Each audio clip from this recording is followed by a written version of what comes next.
Have you ever been sitting in a room full of people, smiling, nodding, maybe even responding at the right moments, yet somehow you're not really there? Because while the conversation flows on the surface, your mind drifts somewhere deeper. A single comment someone made, and suddenly you're analyzing the tone, the intention, the history behind it. You're connecting dots no one else seems to notice. And then someone looks at you and says, "You're so quiet." Or worse, "You think too much." But what if that silence isn't emptiness? What if it's the opposite? What if instead of having nothing to say, your mind is processing everything all at once? This is the hidden experience no one really talks about. The quiet isn't awkwardness, it isn't disinterest, it's depth. And if you've ever felt like you're physically present, but mentally miles away, observing, questioning, understanding, then this isn't a flaw. It's the way your mind was built.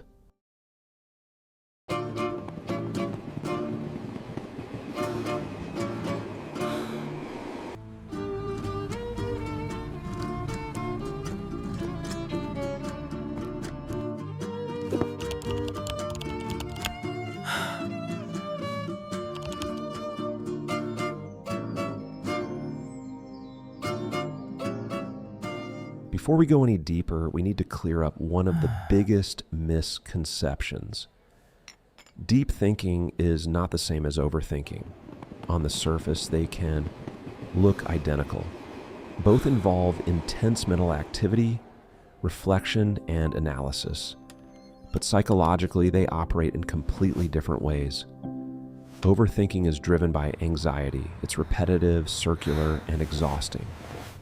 You replay the same conversation over and over, not to understand it, but to control it, to predict outcomes, to avoid regret.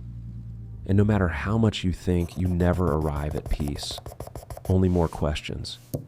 Deep thinking, on the other hand, is intentional. It's structured. It moves forward. You're not trapped in the thought. You're exploring it. You're asking why, connecting patterns, and building meaning. There's direction to it, even if it takes time. But here's where it gets complicated. The line between the two is incredibly thin. The same mind that seeks depth can slip into loops. The same curiosity that drives understanding can turn into self-doubt. So the goal isn't to stop thinking deeply, it's to recognize when your mind shifts from exploration into entrapment. So, what actually makes a deep thinker different? It's not just that you think more, it's how your mind is wired to process the world. Most people are satisfied with surface-level explanations. What happened is enough. But for you, that's just the starting point. Your brain is constantly asking one question. Why? Not casually, but obsessively. You don't just want answers, you want structure. You want to understand how things connect beneath the surface. Psychologists often refer to this as a high need for cognition, a natural drive to engage in effortful, meaningful thought. Your mind doesn't avoid complexity, it's drawn to it. And because of that, you tend to become an observer. In conversations, you're not rushing to speak, you're watching, listening, picking up on what isn't being said, the shift in someone's tone, the pause before a response, the subtle tension between words. While others focus on what to say next, you're processing the entire environment like a living system. Over time, this builds something even more powerful, pattern recognition. Your brain starts linking ideas across different areas, past experiences, human behavior, abstract concepts. You zoom out and see connections others miss. You don't just see events, you see patterns. And that's why deep thinkers often excel as problem solvers, creators, and strategists. Because your mind isn't just reacting to reality, It's quietly decoding it. But deep thinking doesn't stop at logic. It extends into something even more powerful and often more overwhelming: emotion. Because when you process the world deeply, you don't just understand people, you feel them. You can walk into a room and sense the atmosphere instantly. The tension after an argument, the unspoken discomfort in someone's voice, the subtle shift in energy when something isn't right. While others might overlook it, your mind picks it up, and your body absorbs it. It's okay. This is where deep thinkers often become emotional sponges. You don't just recognize what someone is going through, you internalize it. You imagine their perspective, their history, their pain, and that level of empathy makes you an incredibly safe person to be around. People feel seen by you, sometimes in ways they can't even explain.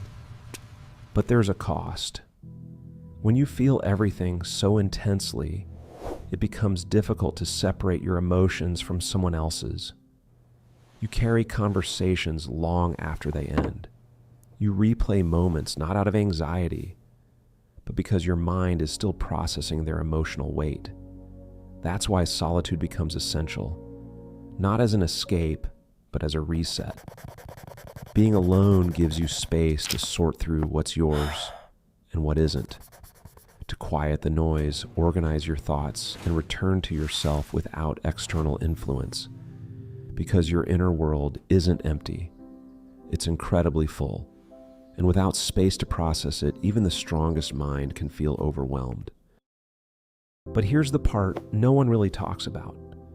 The same depth that gives you insight can also become a weight you carry every day. Because when your mind is wired to see every angle, every possibility, every hidden layer, simple decisions don't feel simple anymore. You don't just choose. You evaluate, you compare, you anticipate outcomes, and before you know it, you're stuck, caught in what psychologists call analysis paralysis. Not because you're incapable, but because you see too much. And it doesn't stop there. Deep thinkers often live with a quiet kind of internal conflict. A part of you craves meaningful connection, real conversations, emotional depth, authenticity. But another part of you needs distance, silence, space to process. So you find yourself caught between wanting to be close to people and needing to step away from them. That tension can feel isolating. You may be surrounded by others, yet still feel alone. Not because no one is there, but because very few people operate at the same depth. Surface level interactions start to feel exhausting, not meaningless, just incomplete. And then there's the existential layer. When you naturally question everything, purpose, identity, the meaning behind your choices, it becomes harder to simply go with the flow. Awareness expands, but so does the weight of understanding. This is the paradox of deep thinking. The more you see, the harder it becomes to look away.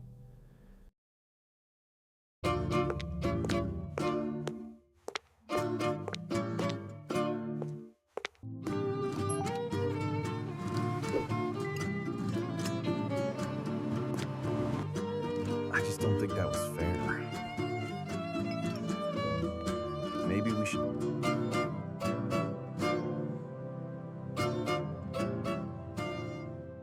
So the goal isn't to think less. It's to learn how to work with your mind instead of being controlled by it. Because deep thinking on its own isn't the problem. It only becomes one when there's no boundary between thinking and living. The first shift is awareness. Start noticing when your thoughts are helping you move forward and when they're just looping. Not every decision needs to be perfect. Sometimes good enough is exactly what keeps you from getting stuck. The second shift is balance. There's a time to go deep and a time to let go, to step out of your head and back into the present, into action, into experience. And finally, protect your energy.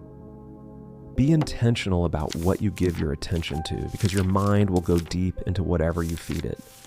You don't need to change who you are. You're not broken. You're not too much. You're simply built for depth in a world that often rewards speed.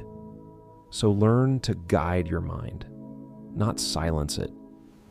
And if this resonated with you, let me know in the comments. Which part felt the most familiar? Don't forget to subscribe for more deep dives into the psychology of the mind. Until next time, keep observing and keep thinking deeply.